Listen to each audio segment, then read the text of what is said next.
I was not expecting that. But before I reveal the weight change by the end of this week, all you hear anyone say is be in a calorific deficit, whereas most people have no idea, first of all, what that is or how to actually get there. So I'm going to explain.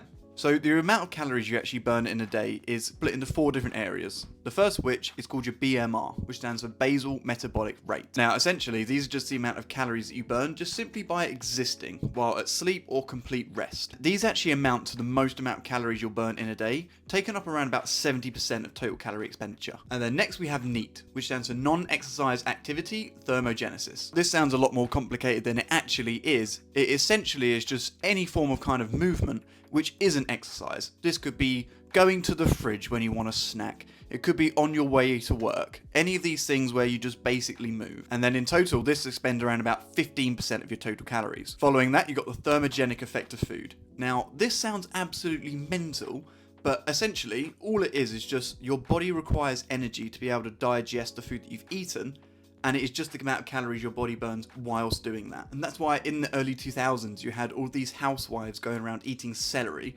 for completely the wrong reasons, but they were actually kind of correct.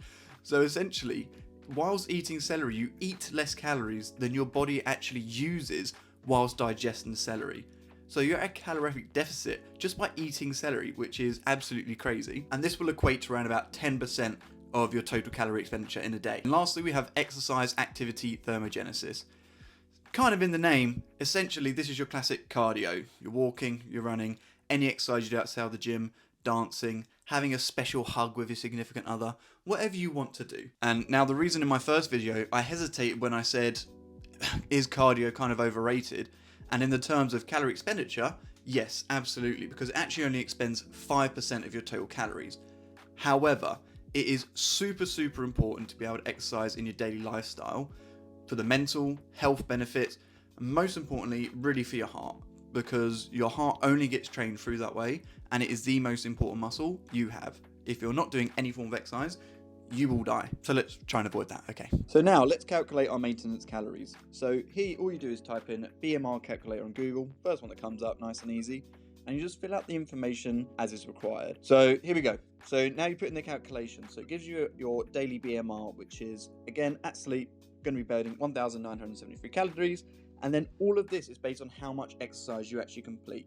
So for me, I'm going to be at the daily exercise or intent exercise 3 to 4 times a week. So I'll be burning 3,057 calories on average. So for me to be able to drop that into a deficit, that's why we're aiming for about 700 calories under, and we're in the 2,300 calories. So now we've just figured out our maintenance calories based on our BMR and how much we exercise in a normal week. Again, it is important that this will have a 10% variance each way. So if it gives you a maintenance of 2,500, it could realistically be anywhere between 2,250 and 2,750. So you've got to play with it week by week and just see how it goes. From here, now we can decide exactly how much of a deficit we want to be in. General rule of thumb is that for every 100 calories you go in a deficit, you'll be losing 0.1 kilograms per week. So essentially, if you're going a 500 calorie deficit, it'll be half a kilogram per week. Going a 1,000 calorie deficit, it'll be a kilogram per week. Now, this does adjust for exactly how much body fat percentage somebody does have. Somebody with a huge amount of body fat percentage, such as 35, 40, will be losing a lot more per week than it would be someone who is in a 10% body fat. As the body fat goes down, the harder it becomes. So now, without further ado, let's go to the weigh-in after 2 weeks. Okay, here's the moment of truth. Let's see what happens. I think we'll be at a loss. Well, I bet bloody be in a loss. If not, I'll be fuming. I was not expecting that. Okay, that's sick. Okay, well, we've actually gone above our goal. We were aiming for 0.5, 0.75. We've actually lost 2 kilograms now. I'm expecting that's just because I was higher body fat. I think that was just because we were at higher body fat when we started. But, hey, that's good progress. We'll take that. So there we go, 2 kilograms down. I haven't noticed much of a change in actually my body composition so much.